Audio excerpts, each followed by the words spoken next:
প্রধান উপদেষ্টা প্রফেসর মোহাম্মদ ইউনূসের সঙ্গে সাক্ষাৎ করেছেন কাতারের উপ-প্রধানমন্ত্রী ও প্রতিরক্ষা বিষয়ক প্রতিমন্ত্রী শেখ সৌদ বিন আব্দুল রহমান বিন হাসান আল থানি। আজ দোহায় আর্থনা সম্মেলনের সাইডলাইনে এই সাক্ষাৎ হয়। সাক্ষাৎকালে বাংলাদেশ সশস্ত্র বাহিনীর বিভিন্ন শাখার ৭২৫ সদস্যকে কাতার সশস্ত্র বাহিনীতে প্রেষণে পাঠানোর প্রস্তাব গ্রহণ করায় কাতার সরকারের প্রতি কৃতজ্ঞতা প্রকাশ করেন প্রধান উপদেষ্টা। তিনি আশা প্রকাশ করেন এই ব্যবস্থার মাধ্যমে উভয় দেশ পেশাগতভাবে উপকৃত হবে এবং দুই দেশের সশস্ত্র বাহিনী ও রাষ্ট্রের মধ্যে সম্পর্ক আরও জোরদার হবে। প্রধান উপদেষ্টা আশ্বস্ত করেন যে বাংলাদেশ সশস্ত্র বাহিনীর জাতিসংঘের শান্তিরক্ষা মিশনে ৩ দশকের অভিজ্ঞতা, শৃঙ্খলা এবং পেশাদারিত্ব কাতার সশস্ত্র বাহিনীর জন্য কাজে লাগাবে। প্রধান উপদেষ্টা আরও বিশ্বাস করেন এই ব্যতিক্রমধর্মী ব্যবস্থা শুধু সহযোগিতার নতুন দিগন্তই খুলে দেবে না, বরং ভবিষ্যতে জনগণের মধ্যে সংযোগেরও একটি মজবুত ভিত্তি তৈরি করবে। প্রধান উপদেষ্টা প্রফেসর মোহাম্মদ ইউনূসের সঙ্গে সাক্ষাৎ করেছেন কাতারের বাণিজ্য ও শিল্পমন্ত্রী শেখ ফয়সাল বিন আল থানি। আজ দোহার একটি হোটেলে তাদের মধ্যে এই সাক্ষাৎ অনুষ্ঠিত হয়। কাতারে ব্যবসায়ীদের বাংলাদেশে বিনিয়োগের আহ্বান জানিয়েছেন প্রধান উপদেষ্টা প্রফেসর মোহাম্মদ ইউনূস। গতকাল কাতারের দোহায় তার সম্মানে বেসরকারি ব্যবসায়ীদের দেয়া এক সংবর্ধনা অনুষ্ঠানে এই আহ্বান জানান প্রধান উপদেষ্টা। প্রফেসর ইউনূস ব্যবসায়ীদের সঙ্গে কুশল বিনিময় করেন। অনুষ্ঠানে প্রধান উপদেষ্টা বাংলাদেশে বিনিয়োগের বিভিন্ন দিক তুলে ধরেন। তিনি দেশের যুবশক্তিকে ব্যবসায়ীদের কাজে লাগার আহ্বান জানান। প্রধান উপদেষ্টা বাংলাদেশের শিল্প কারখানা স্থাপনের আহ্বান জানিয়ে ব্যবসায়ীদের উদ্দেশ্যে বলেন, বাংলাদেশে পণ্য উৎপাদন করে বিশ্বের অন্যান্য দেশে রপ্তানির সুযোগ রয়েছে।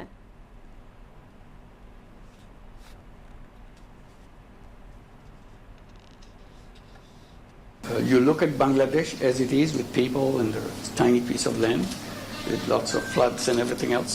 But the amazing thing is we constitute a region with the Nepal on the north and Bhutan on the north, very close to our border. 7 states of India on our east. So if you take this as a kind of a regional economy, integration, it can become a fantastic region. And it has to be done that way because they have no other option. And this can become a very flourishing hub of activities with young people, technology-oriented, educated, and lots of creative capacity. So that's where we are offering to everybody who are coming. And we see lots of very positive attention to Bangladesh. We are offering ourselves, make it your production hub. Forget about what you can sell in Bangladesh. Produce it here, sell anywhere in the world. You have people here. You don't have to bring people from Bangladesh to work for your factory in some other country. You build the factory where people are. And we provide all the support to make that happen. So that's our efforts right now. We want to build that economy and clean up the whole system. And that's where we are. And we need your attention just to look and examine what this is all about. Varieties of things can happen. Relocate your industry where it's happening, or bring new industry, or have a separate industry production hub. So we see that we recently had an investor summit. We had a tremendous response from global investors. So this is where we are, and we'll be very happy to invite you and have a look at it, see how we can do. Millions and millions of young people with enthusiasm and ambition and creative power are ready to go. That's where we are right now.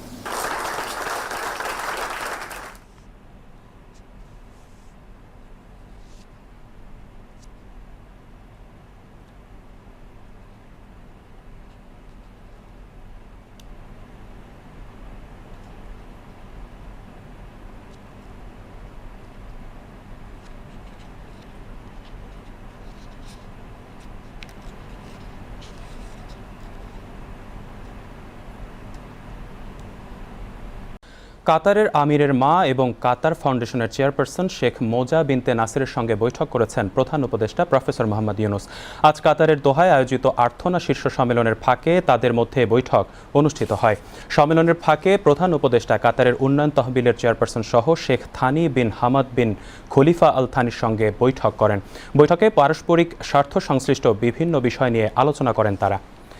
এছাড়া দোহায় আর্থনা সম্মেলনের ফাঁকে কাতার চ্যারিটির আন্তর্জাতিক কার্যক্রম বিভাগের সহকারী প্রধান নির্বাহী কর্মকর্তা নওয়াফ আবদুল্লাহ আল হামাদির সঙ্গে বৈঠক করেছেন প্রধান উপদেষ্টা প্রফেসর মোহাম্মদ ইউনুস। এদিকে কাতার সফররত বাংলাদেশি ক্রীড়াবিদরা আজ আর্থনা সামিটের আয়োজক কাতার আমিরের বোন শেখ হিন্দ বিনতে হামাদ আল খানি ও প্রধান উপদেষ্টার সঙ্গে ফটো সেশনে অংশ নেন।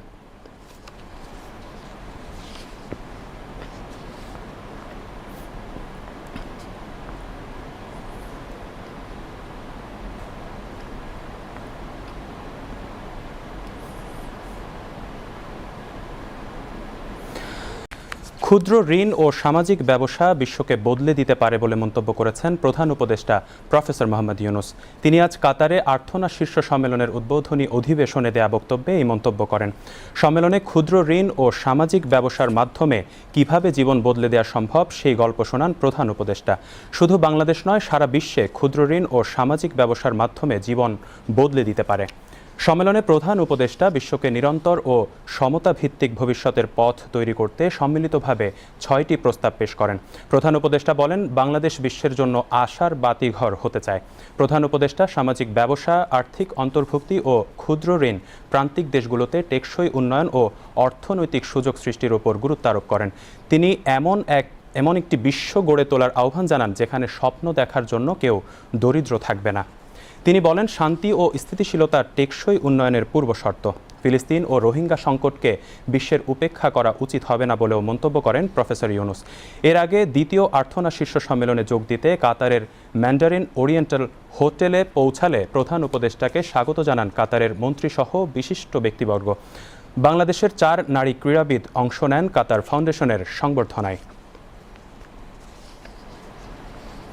বাংলাদেশি নারী ক্রীড়াবিদদের পেশাগত উন্নয়নের লক্ষ্যে ক্রীড়া অবকাঠামো গড়ে তোলায় সহায়তার অঙ্গীকার করেছে কাতার ফাউন্ডেশন। গতকাল দোহায় আর্থনা সামিটের সাইডলাইনে প্রধান উপদেষ্টা প্রফেসর মোহাম্মদ ইউনুসের সঙ্গে এক বৈঠকে কাতার ফাউন্ডেশনের নির্বাহী প্রধান শেখ হিন্দ বিনতে হামাদ আল থানি এই অঙ্গীকার ব্যক্ত করেন। প্রধান উপদেষ্টার deputy press secretary Abul Kalam Azad Majumdar এই তথ্য জানান। তিনি জানান, বৈঠকে বাংলাদেশের জাতীয় দলের 4 জন নারী ক্রীড়াবিদ উপস্থিত ছিলেন। তারা তাদের ব্যক্তিগত অভিজ্ঞতা ও বাংলাদেশের নারী ক্রীড়াবিদ হিসেবে পথ চলার চ্যালেঞ্জগুলো তুলে ধরেন। শেখা হিন্দ, যিনি একজন সাবেক শীর্ষ কাতারি ক্রীড়াবিদ এবং আমিরের বোন, তিনি বাংলাদেশি খেলোয়াড়দের গল্প শুনে আবেগ আপ্লুত হন এবং তাদের দৃঢ়তা ও সাহসের প্রশংসা করেন। প্রফেসর ইউনুস জানান, নারী ক্রীড়াবিদদের জন্য একটি ফাউন্ডেশন শীঘ্রই প্রতিষ্ঠা করা হবে। তিনি কাতার ফাউন্ডেশনের কাছে ডরমিটরি, প্রশিক্ষণ মাঠ, স্বাস্থ্যসেবা, কনফারেন্স স্পেস এবং আন্তর্জাতিক অতিথিদের সাথে থাকার জন্য আবাসন সুবিধা তৈরিতে পূর্ণ সহযোগিতা কামনা করেন। আগামী 2 মাসের মধ্যে বাংলাদেশ থেকে 700-র বেশি সৈনিক নেবে কাতার। আজ কাতারের দোহায় আর্থনা সম্মেলন শেষে সাংবাদিকদের ব্রিফিংকালে কথা জানান প্রধান উপদেষ্টা প্রেস সচিব শফিকুল আলম। তিনি বলেন, আর্থনা শীর্ষ সম্মেলনে প্রধান উপদেষ্টা প্রফেসর মোহাম্মদ ইউনুস সামাজিক ব্যবসা ও মাইক্রোফিন্যান্স বিষয়ে গুরুত্বপূর্ণ বক্তব্য তুলে ধরেন। প্রফেসর ইউনুস 20 মিনিটের একটা বক্তব্য দিয়েছেন। ওনার বক্তব্যের মূল বিষয়বস্তু ছিল যে কিভাবে মাইক্রো ক্রেডিট এবং সোশ্যাল বিজনেস কিভাবে মানুষের জীবনকে ট্রান্সফর্ম করে, সেটা বাংলাদেশেই হোক আমেরিকাই হোক, এই পুরো বিষয়টা উনি তুলে ধরেছেন এবং এটা কিভাবে মানুষকে হোপ যোগায় এই জিনিসটা। উনি এটাকে আরও যাতে মানুষ যাতে এটা দোরগোড়ায় যাতে পৌঁছে যায়, পৃথিবীতে যাতে সোশ্যাল বিজনেস আরও আমরা শুরু করতে পারি। সোশ্যাল বিজনেসের মূল যে কনসেপ্ট, যে স্পেসিফিক একটা ইস্যু ধরে, একটা প্রবলেম ধরে, প্রবলেমকে সলভ করার জন্য একটা সোশ্যাল বিজনেস করা, এগুলো নিয়ে উনি 20 মিনিটের একটা, আমি বলি যে চমৎকার একটা ভাষণ দিয়েছেন।